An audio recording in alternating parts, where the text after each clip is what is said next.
What's up, everyone? I'm Johnny, and I will be instructing this course, but before we get to the first lesson, I wanted to talk about a couple of things. First of all, you don't need any prior knowledge of music or Ableton, or really anything at all, as long as you know how to use a computer, to learn from this course. But if you do already have prior knowledge of music or Ableton, I definitely still encourage that you take even these first few lessons, because I know, at least for me, review is really helpful. As far as requirements, you need Ableton. Obviously, you can have either the standard version of Ableton or Suite, and if you have the intro version, that should be fine, at least for now. And I also recommend that you get a MIDI keyboard. If you don't have one, that's okay, but I think it's really going to be a helpful thing for you. I'm planning on releasing one lesson per month. I might go 2 per month depending on how long they take. But for now, let's go for 1 per month, and basically each lesson is going to have a screencast and also a live session that I'll prepare. And basically you'll watch a screencast and get some basic ideas, and then apply them to the live session, and then upload them to a homework thread, and then I'll look over them. If you haven't signed up at Reddit U yet, that would be awesome. Be really helpful. And the last thing is that this course is indeed totally free, but if you want to donate, I am absolutely okay with that, and will be very grateful. And also, I'm offering one-on-one lessons for anyone who wants them for $10 an hour. I can do that over Skype or some kind of other internet software type thing, or if you're in the Philadelphia area, I can do it in person. So yeah, glad to have you here, and let's get to the first lesson. Okay, so the first thing that I want to discuss is the difference between half steps and whole steps, and how to use those to make a major scale. So basically, a half step is the distance between any 2 adjacent keys, and by adjacent keys I don't mean C and D, but C and C sharp. So if I play C and C sharp, that is a half step. And 2 half steps make a whole step. So if I play C to C sharp, that's 1 half step. C sharp to D is 2 half steps, and so C to D is 1 whole step. So that's the difference between whole steps and half steps, and the reason that's important is because you can use it to construct a major scale. So let's talk about what a major scale is really quickly. A scale is a selection of certain notes within an octave, and the major scale is just a scale that uses a certain formula, and really you hear it all the time, and a lot of melodies are based off of it. So I just want to talk about the major scale for right now, and specifically the C major scale, because that's the one that's easiest to construct. The C major scale only uses the white keys, so really it's pretty simple.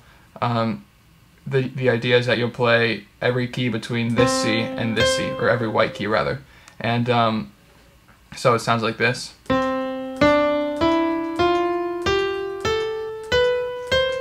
And you'll notice that there are 2 sets of half steps in the C major scale. There's E to F and B to C.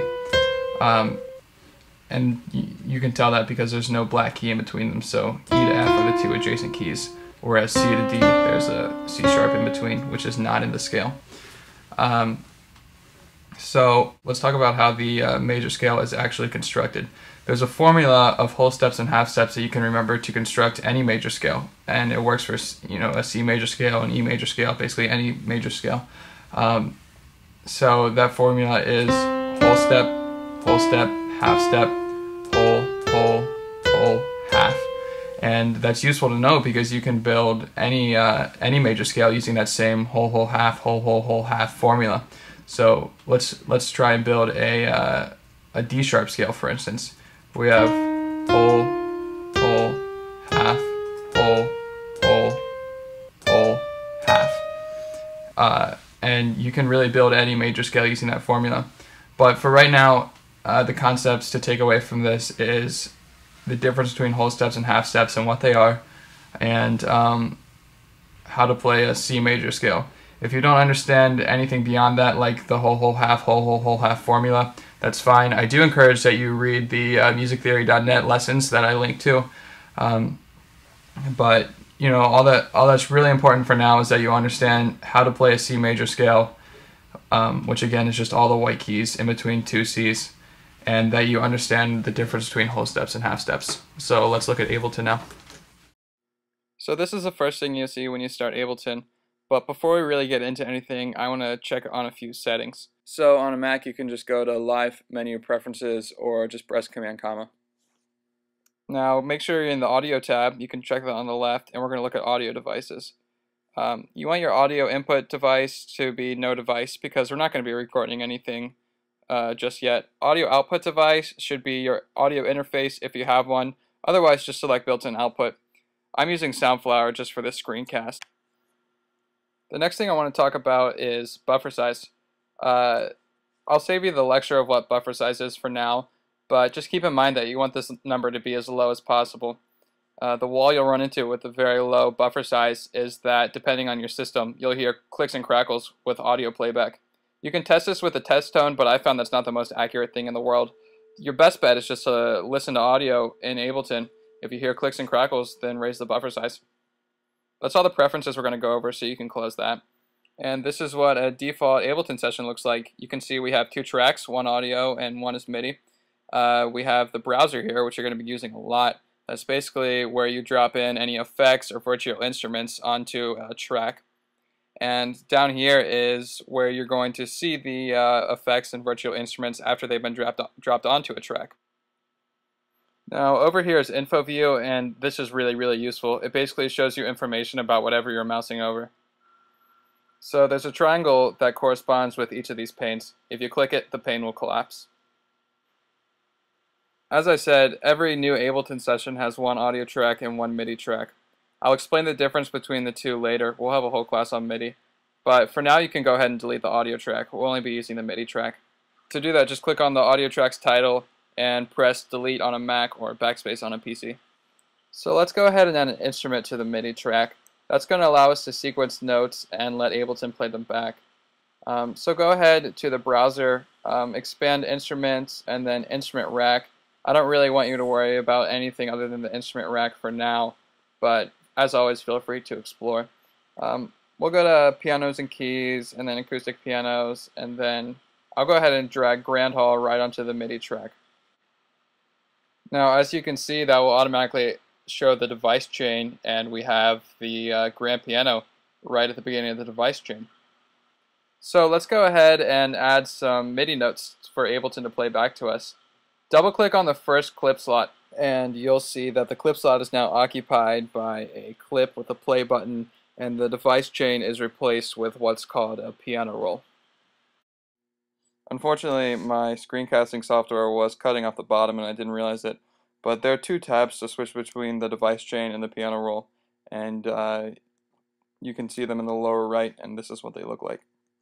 So if you click on the little triangle on the newly created clip, you'll see a playhead starts to loop on the piano roll. What this will do is basically play any note that it comes across. Okay, I forgot to mention something.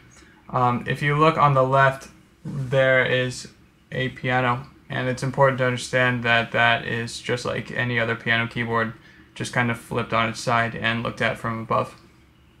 So if we go ahead and double click on a C, whenever the playhead crosses it, it'll play the note.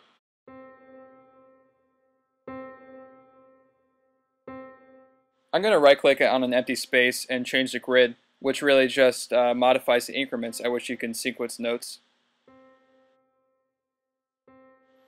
How about we go ahead and sequence the C major scale that we talked about earlier. So remember that it's just all the white keys. Notice that Ableton will loop the clip unless you tell it not to. This is a really fundamental concept and it's important to understand. Let's go ahead and move some notes around by clicking and dragging on the notes. This is a pretty good way to come up with melodies if you don't have very much musical understanding. You can change the duration of a note by placing your mouse near the beginning or the end of a note until when you see your cursor turn into a bracket. Then just click and drag.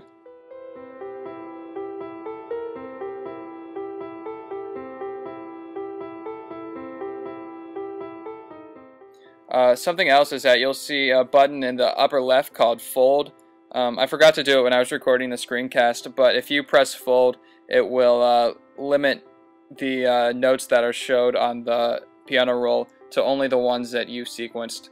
It's kind of hard to explain, but just click the fold button and you'll see what I mean. The square that's under each track will stop any clip that's playing in that track. So let's go ahead and add a bass sound.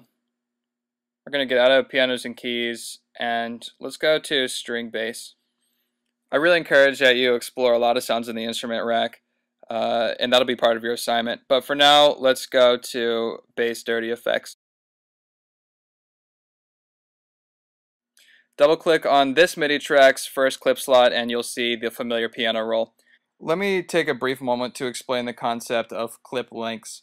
When you double click on a clip slot, by default that clip will be 1 bar long, which for our current purposes means 4 beats. And that's really not long enough for much of anything. It kind of works for our current melody, but that's just because I'm showing you that for the sake of demonstration. Don't get me wrong, 1 bar loops are a really good way to start learning how to use Ableton, but once you start making real songs, your melodies will probably be longer than 1 bar. And there's really no way that I can make a decent bass line in 1 bar, so I'm going to go ahead and make this 4 bars. So let's talk about how to change the length of a clip. The first way is to drag your mouse to the upper right there, and the top one is the loop end. Your cursor will change into a bracket when you mouse over it, which means you can change the length of it. Just click and drag.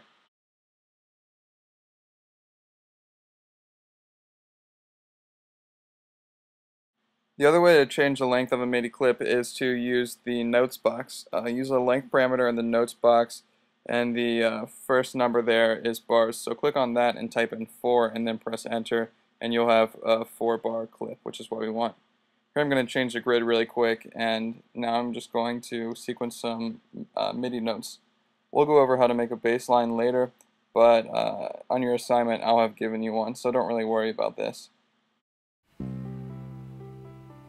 So you can see that both clips are looping now, and they'll keep looping until I tell them to stop.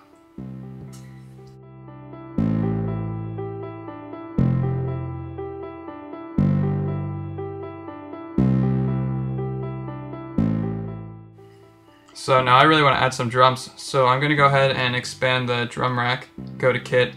I know the name of the kit that I'm looking for has session in the title, but that's really all I remember and I can't seem to find it on this list. So I'm going to click on the magnifying glass in the upper right, or on a Mac you can press Command-Shift-F, and I'm going to type in session and then press enter to search. And there it is. So just click and drag that to the right of your bass track and that device will be added on a new MIDI track.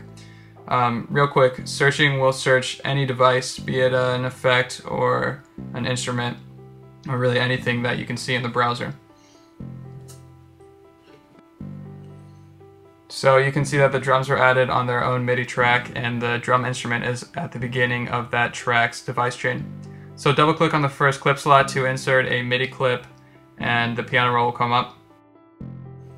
Here I'm just putting a kick on every beat, which is a good way to start writing a drum part. You can see that every drum sample is labeled to the left, which is a really nice feature of Ableton. You don't have to memorize what note is what sample. I'm adding a snare on 2 and 4, which is also really common and a good way to start writing a drum part.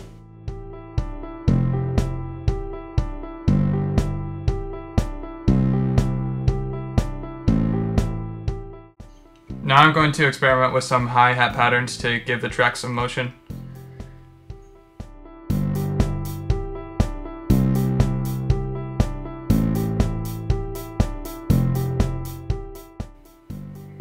I'll settle with having a closed hi-hat on every offbeat. So click on the triangle to collapse the pane, and then if you click on stop all clips, everything that's playing will stop. I'm going to rename this scene to verse by pressing Command R, or you can right click rename, or I zoom on a PC, Control R. So now that we've made some clips, let's talk about the basics of clip launching. You can see that every clip has a little triangle to the left of it. If you click that, it'll start playing the clip, but it will only play the clip in time, so it kind of snaps it to a grid. This is a lot easier to demonstrate than to explain with words, so just watch as I launch some clips.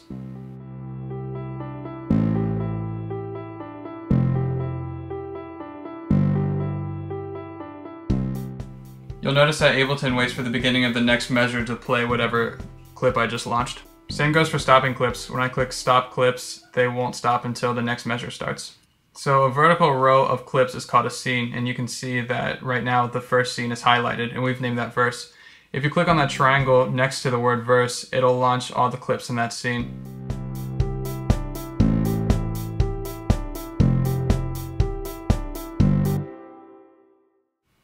That time I stopped playback with the spacebar, so it didn't quantize it to stop it in time with the music. I want to change the order of some of these clips, so I'm going to click and drag the drum clip down one slot so it's now in the second scene, and I'm going to do the same with the bass. You can duplicate a clip by right-clicking and selecting duplicate, or Command D or Control D on a PC. That'll just duplicate it downwards. I also want to rename verse to 1 again because it's no longer really a verse.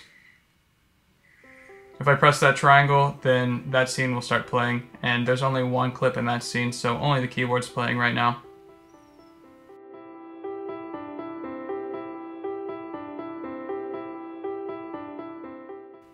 Alright, now I'll click the triangle next to 2, and that scene will start playing in time. I'll do the same with the third scene, and now you can hear that everything's playing.